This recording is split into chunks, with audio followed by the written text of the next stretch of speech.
Moinsen, ich begrüße euch zu einem neuen Video.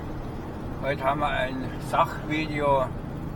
Das Thema ist die tschechische Maut. Ich fahre ja regelmäßig darüber und da kenne ich mich also mit der Maut so weit aus, dass ich es erklären kann. Im Prinzip ist es ziemlich einfach. Die Autobahnen sind mautpflichtig und ein paar Bundesstraßen sind auch mautpflichtig. Und da gibt es eine Seite, eine Internetseite eine offizielle vom Staat, wo man das alles einsehen kann, welche Strecken mautpflichtig sind und welche Fahrzeuge. Und wie hoch die Maut ist, da gibt es auch einen Rechner, das kann man da auch sehen. Zum Beispiel für meinen Truck hier zahle ich in der Tschechei gerade mal 4 Cent pro Kilometer und im Vergleich dazu in Deutschland wären es 24 Cent pro Kilometer. Und da gehen wir jetzt mal ins Detail. Da müssen wir aber an der Computer, weil das kann ich hier während der Fahrt schlecht erklären. Das ist jetzt hier die Seite Edalnice für Fahrzeuge bis 3,5 Tonnen und ganz wichtig hier oben offizieller staatlicher Online-Shop, damit da keine Missverständnisse aufkommen. Es gibt bestimmt auch irgendwelche Abzocker, die eigene Seiten betreiben und die dann auch das einfach nur weiterleiten.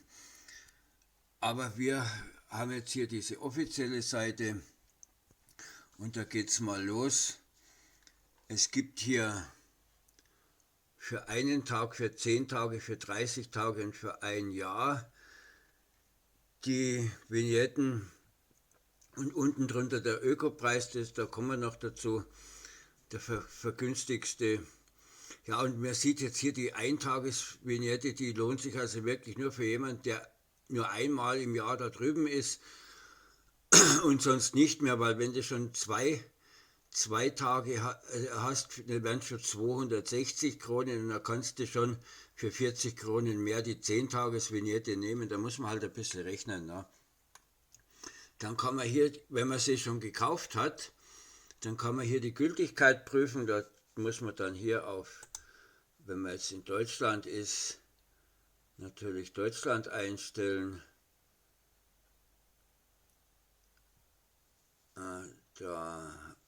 Da haben wir das DE für Deutschland und dann gibt man hier das Kfz-Kennzeichen ein und dann drückt man hier und dann zeigt es an, wie lang die Vignette noch gültig ist. Und hier, wer ist alles vignettenpflichtig? Fahrzeuge bis 3,5 Tonnen und Anhänger, Motorräder sind nicht vignettenpflichtig. Das heißt, also es wird immer nur, aber wenn du den Anhänger dran hast, das Gesamtgewicht vom Zugfahrzeug gerechnet. In Polen ist es anders, aber wir sind jetzt in der Tschechei und dann gibt es hier noch Befreiungen. Wenn du dich ein Fahrzeug hast, das unter die Befreiung fällt, dann musst du dich da extra anmelden. Dann gibt es hier noch, wo ist sie gültig? Das sind jetzt die verschiedenen Streckenabschnitte aufgeführt. Oder man kann hier die Karte aufrufen. Da sieht man das im Überblick. Also das sind nur überregionale Straßen, also Autobahnen und große Bundesstraßen, aber bei den Bundesstraßen nicht jede. Ja, und wo ist jetzt der Preis für die Öko? Da haben wir hier die Öko-Sachen. Da sieht man es hier, die Tabelle Biomethan, Erdgas gilt nicht für LPG, Plug-in-Hybrid und Elektro- oder Wasserstofffahrzeuge.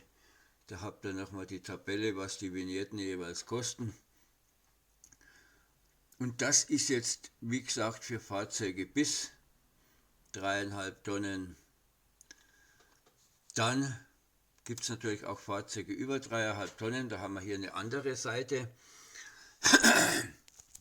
Die andere Seite, die verlinke ich natürlich auch noch unten in der Beschreibung. Und dann hast du hier zum Beispiel das Feld Mautkalkulator. Da kannst du hier eingeben, Route, wo du losfährst und die Fahrzeugspezifikationen, und dann zeigt er dann, wenn du auf Berechnen klickst, die Maut an, die du für diese Strecke bezahlen musst. Und hier geht es zur Registrierung. Und dann musst du natürlich hier, das kann man natürlich auch auf Deutsch einstellen. Hier oben sind die Sprachen. Dann stellst du hier auf Deutsch und dann kannst du hier die Fahrzeugdaten und deine Firmendaten und so weiter, Fahrzeughalterdaten, das kann jetzt natürlich nicht eingeben. Ne? Und das ist hier Mytho CZ, das ist also hier für Fahrzeuge, die über 3,5 Tonnen Gesamtgewicht liegen, ist Zugfahrzeug. Dieser Transponder gilt natürlich dann nur für die Tschechei und ich finde das ein bisschen unpraktisch. Ich persönlich, ich nutze den DKV Mobility. Hier der DKV Box Europe. Da kann man sich natürlich auch registrieren. Ja,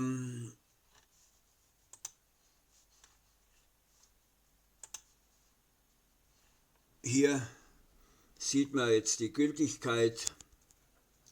Alles was blau ist, kann man mit dem DKV Europe durchfahren. Und Holland, Dänemark und Kroatien kommen noch jetzt im Verlauf dieses Jahres dazu. Und hier auf dem Balkan gibt es ein paar Lücken, wie zum Beispiel Rumänien, weil für die Rumänien, da gibt es selbst für Fahrzeuge über 3,5 Tonnen nur eine E-Vignette, ne? Eine Pauschale, die du da bezahlst für die paar Autobahnen, die haben. Deshalb ist es da nicht mit drin. Aber wie man sieht an dem großen Blauen, man kann quasi durch die ganze EU fahren, ohne dass man da irgendwo mal anhalten muss, weil das wird alles über über die Telespur abgerechnet. Na, und am Monatsende kommt dann eine Rechnung oder beziehungsweise es wird über das DKV-Konto abgebucht. Ja, und so sehen diese Dinger aus, die man da dann ins Fahrzeug reinmacht. Ist alles einfach beschrieben. Ne? Ich will da jetzt nicht im Detail drauf eingehen, weil das würde jetzt hier zu weit führen. Und diese Seiten, die verlinke ich euch unten in der Videobeschreibung. Und ich hoffe, das Video war jetzt soweit informativ und dann wünsche ich euch noch einen schönen Tag und tschüss. Ja, danke, dass ihr dran geblieben seid bis zum Schluss bei dem Video. Jetzt gibt es noch von mir eine kleine Anmerkung im Abspann. Unterhalb vom Video in der Beschreibung, da findet ihr eine Liste mit Links zu Playlists in meinem Kanal.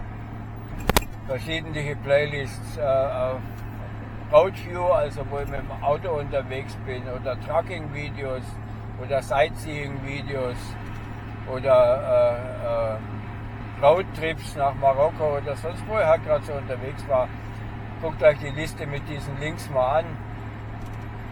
Dann sollte das hier gerade eben ein Video gewesen sein, wo man mit dem Auto irgendwo langfahren. Gibt es natürlich auch noch eine Beschreibung dazu, mit welchem Fahrzeug ich gerade unterwegs war. Das ist dann unterhalb nach der Liste mit den Playlists.